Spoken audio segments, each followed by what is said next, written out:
He was a teenager who thought youth would save him from a brutal crime. Michael Thomas fatally struck down a pregnant mother right in front of her son, who now sat quietly in court until the judge's gavel fell, sparking chaos that shook the entire room. This is the shocking story of the downfall of a young offender. A mother's blood, a teenager's crime. Will you face the truth? Subscribe now to uncover this nightmare.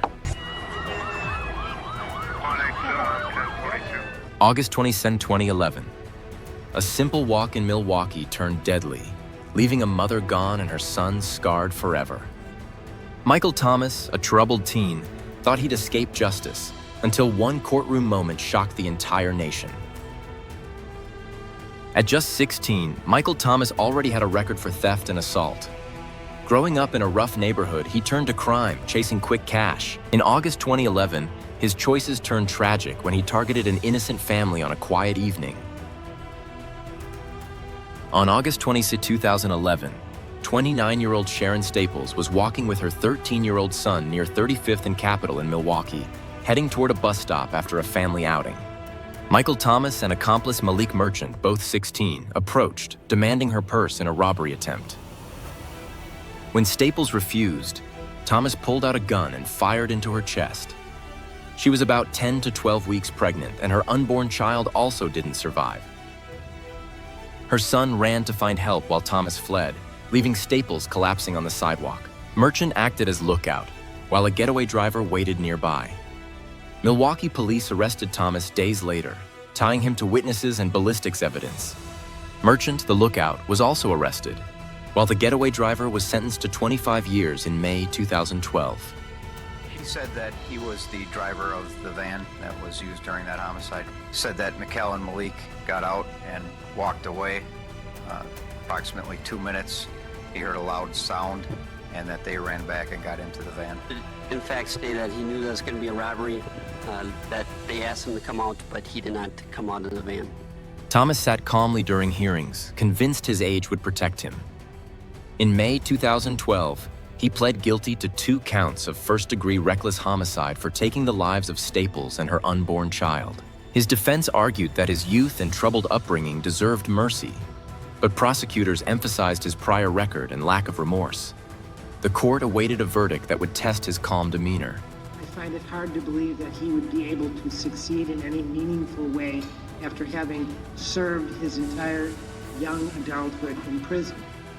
Before sentencing, Staples' family poured out their grief, confronting Thomas with words that cut through the silence. Loved ones, including her son, described a vibrant mother of 7 taken away on what should have been a simple walk. I never will forget when he shot my mom, the laugh that he did. Their words carried the pain of a child who witnessed his mother's final moments, leaving the courtroom in stunned silence. Thomas stood to speak, his voice steady as he begged for mercy. In raw footage, he accepted responsibility but pleaded for a second chance, his words hanging heavy in the silent room. D. Thomas accept full responsibility for my part that brought your family such pain. His calm plea could not erase the horror he had caused, leaving the Staples family unmoved. On June 29, 2012, Judge David Borowski sentenced Thomas to 35 years in prison plus 10 years of supervision, the maximum penalty under his plea deal. The judge wrestled with the decision, noting the severity of the crime, Thomas's poor juvenile record and his troubled upbringing, but forgiveness was impossible. Thomas would be nearly 50 by the time of release. His composure shattered. Thomas shouted no and lunged at officers, forcing 3 deputies to restrain him in a chaotic scuffle. His family screamed and cried, with his brother arrested for an outburst. 18 other officers escorted the family out, their cries echoing outside, leaving onlookers stunned.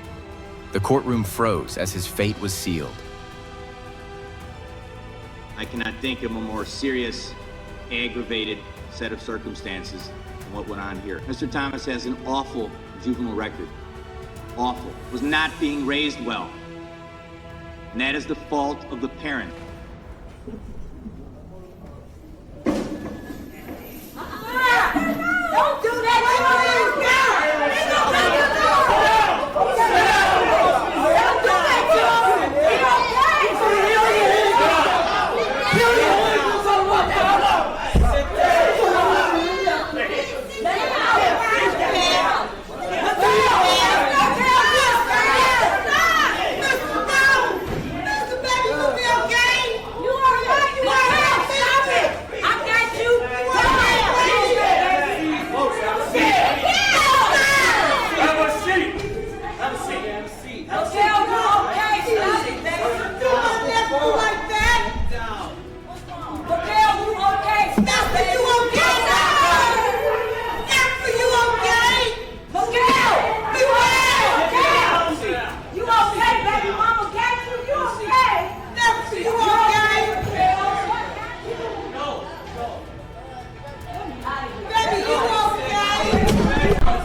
any more drama, all right?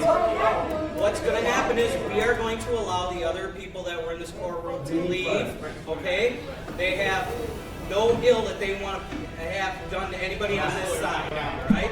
So we're going to do that, and as long as you are calm and cooperative, we will then, once I know that they are clear, we will escort you down out of the building, and you need to leave immediately. We're done talking about that. We're done talking about that. Anything that you want done further than that, you can call and I will explain it to you. But right now, my concern is that everybody in this courtroom remains calm. As soon as we can get everybody out, and it's going to be orderly, that's my concern right now. Everything else later on, I will let you call me and talk about, okay?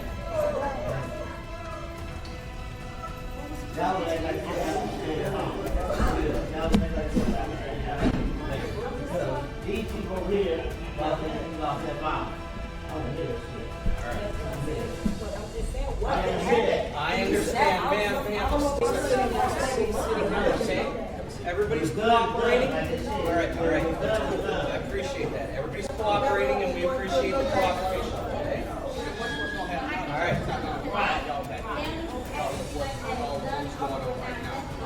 That's why we gave everybody that speech this morning about being calm.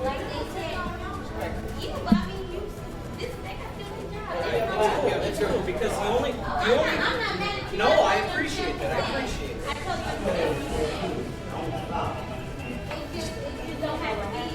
Okay.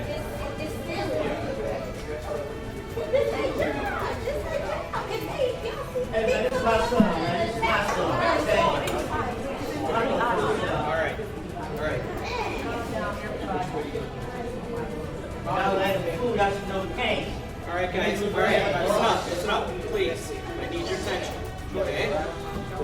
The other family is gone. I need you all to stay together. Follow my officer's directions. We're going to escort you guys out of the building, then we're going to ask that you leave. Okay? We have had far too many disturbances in this courtroom. So I ask you to follow my officer's directions. We're going to ask you to leave. Any issues you have past that, let's let cooler heads prevail.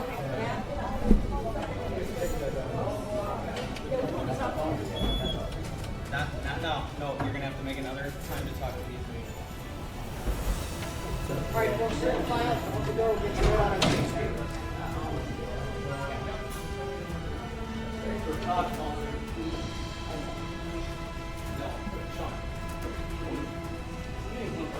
Just wait, okay? We're going to let everybody know.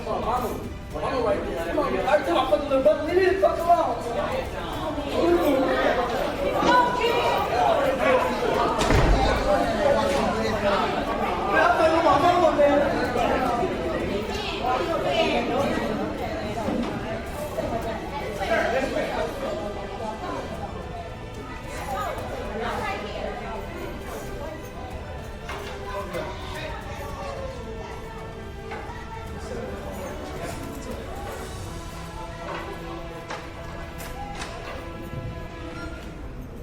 Thomas's outburst, his brother's arrest, and his family's uncontrollable tears could not alter the judgment. A moment etched in true crime history. His breakdown could not erase the fear he had created. Do not let justice fade. Subscribe to keep these stories alive. Sharon Staples, a 29-year-old mother of 7, left behind scars that will remain with her 13-year-old son forever. Her family fought for justice, while her son ran for help as she passed. Accomplice Malik Merchant, the lookout, was sentenced to 17 years in prison plus 8 years of extended supervision. The getaway driver received 25 years plus 10 more in May 2012. Now 29, Thomas is housed at Dodge Correctional Institution, eligible for release in 2046. His crimes fueled Milwaukee's fight against youth violence. Michael Thomas thought his composure and excuses would outlast justice. But one senseless shooting and a judge's gavel brought him down. From teenager to inmate, his story divided us all. Was he a misguided youth or truly malicious? What struck your heart most? Thomas's cold trigger pull? His family's tears in court? Or his brother being arrested? Share your thoughts in the comments. Like and subscribe for more gripping true crime stories. and click on the next video. I'll meet you there.